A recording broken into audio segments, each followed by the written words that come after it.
Kobbie Mainoo. What's happened? Last season he was unrockable, one of the only positives in a struggling Man United team. Now he's barely starting under Rúben Amorim. Fans are fuming. Bruno Fernandes in midfield clearly isn't working, and Amorim is taking serious heat for benching one of the club's brightest young stars. But here's the twist. Amorim actually rates Mainoo. He's just not the type of midfielder he wants. Yet. So what's really going on here? Let's get into it.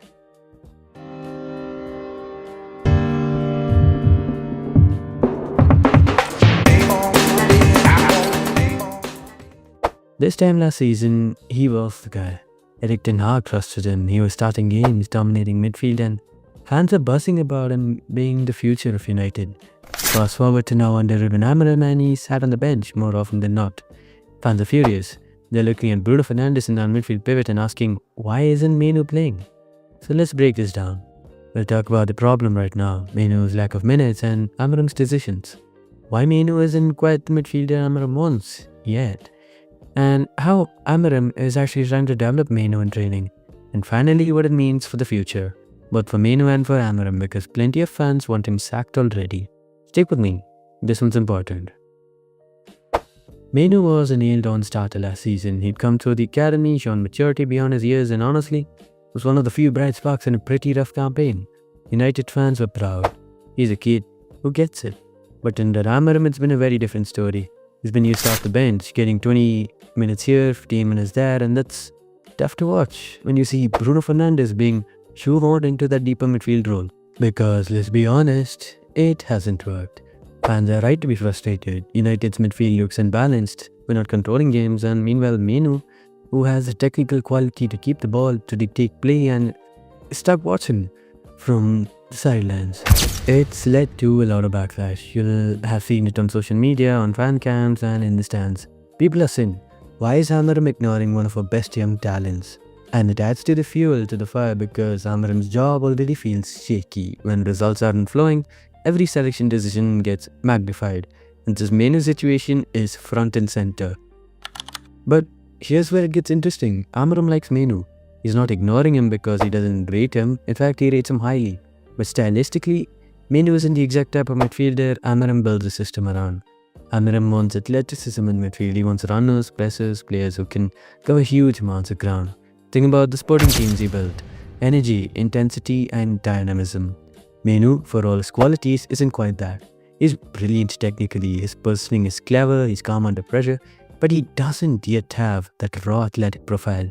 He's not going to eat up 12 kilometers a game at high intensity the way Amorim demands.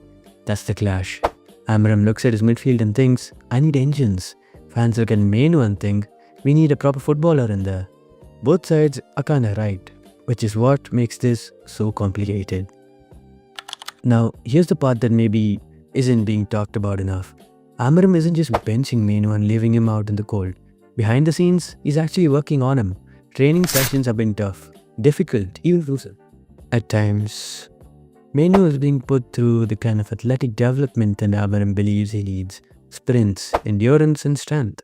It's not glamorous and fans don't see it, but that's where Amorim is investing time into him. And what's impressive here is Mainoo's attitude. He wanted to go on loan at the start of the season because he knew he'd need minutes. He wanted game time, and the club blocked it. They didn't want him leaving, so instead he stayed professional. He's knuckled down and worked with Amorim and shown that he's willing to adapt. Amorim, to his credit, appreciates that. He's not trying to freeze Mainoo out. He's actually wanting him to become that complete midfielder who can marry his tactical ability with the physical demands of the system. That takes time, maybe more time than fans have patience for, but the intent is there. So where does this leave us? For Mainoo, the future can still be very bright. If he keeps developing, if he adds that athletic side to his game, he could absolutely come back into the 11 as a starter. In fact, he can become even better than any version we saw last year. A complete midfielder who can thrive in Amorim's system and in any other managers. For Amorim, it's riskier, because while he's trying to build something long-term, fans are losing patience right now. They see Bruno struggling in a deeper role. They see results that aren't convincing, and they see one of the brightest young players at the club being benched. That's a recipe for unrest. There's already a lot of noise about Amorim's future. If results don't improve, he could be gone before Mainoo even gets a chance to prove himself. And that would be another reset for Mainoo.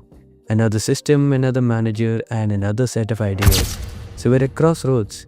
Either Amorim rides the storm, gets time, and helps Mainoo grow into the player he envisions, or the backlash wins. Amorim is out, and Mainoo's part of the starting 11 changes once again. United fans have every right to demand better. But maybe, just maybe, Mainoo's patience and Amorim's tough love could pay off in the long run. So that's the Kobbie Mainoo situation at United right now. Not starting, but not forgotten. Being worked hard behind the scenes. Fans are frustrated.